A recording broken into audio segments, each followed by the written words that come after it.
तरुणांसाठी जे गोविंदाचे निर्बंध उठवलेत आणि साहसी खेळाचा दर्जा दिला, त्यामुळे तरुणांमध्ये आणखीन उत्साह जागृत झाला आहे. असणारे हिंदूंचे जे सण आहेत त्यांचे निर्बंध उठवले, त्यामुळे तरुणांमध्ये आणि मंडळामध्ये प्रचंड उत्साह निर्माण झालेला आहे.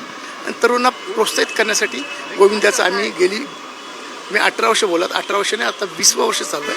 20 वर्ष आम्ही सातत्याने तरुणांना प्रोत्साहित करण्यासाठी, त्यांच्यामध्ये ऊर्जा देण्यासाठी हे आम्ही गोविंदाचे कार्यक्रम आयोजित करतो.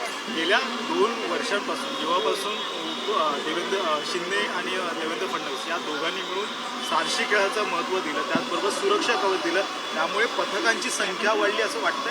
हो, निश्चितप्रमाणे पथकांची संख्या वाढलेली आहे.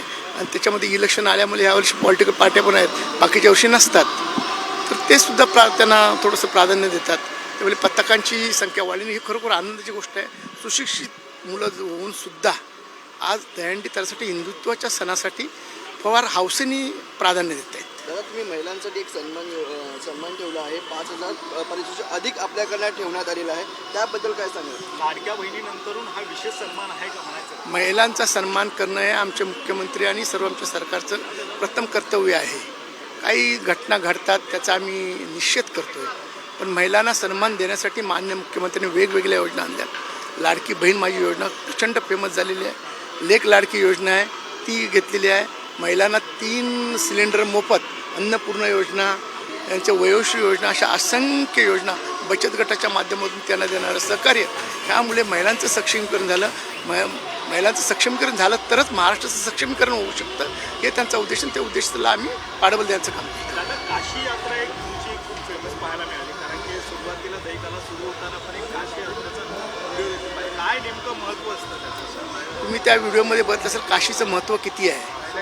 जर तुम्हाला खरोखर मोक्ष आयुष्यभर आपण काय करतो काय नाही माहिती, म्हणून हिंदू माणसाची, मराठी माणसाची मनामध्ये श्रद्धा आहे की एकदा मी काशीला गेलो, गंगेमध्ये स्नान केलं आणि काशी विश्वनाथचं दर्शन घेतलं तर मला मोक्षाचा मार्ग मोकळा होतो. आणि आपल्या ग्रंथामध्ये, ऋचामध्ये, वेदांमध्ये, पुराणामध्ये सर्वांमध्ये म्हटलेलं आहे की काशी हे मोक्षाचं पहिलं द्वार आहे. त्यामुळे सर्व जनतेची इच्छा असते, त्यामुळे ज्येष्ठ नागरिक सातत्याने मला बोलवत असतात. आता मी आजारी पडलो म्हणून नाही, तर मी आत्तासुद्धा श्रावण महिन्यातसुद्धा एक ट्रेन बुक केली होती आणि आणखीन 2,500-1,000 सिनियर सिटीजनना घेऊन जाणार होतो.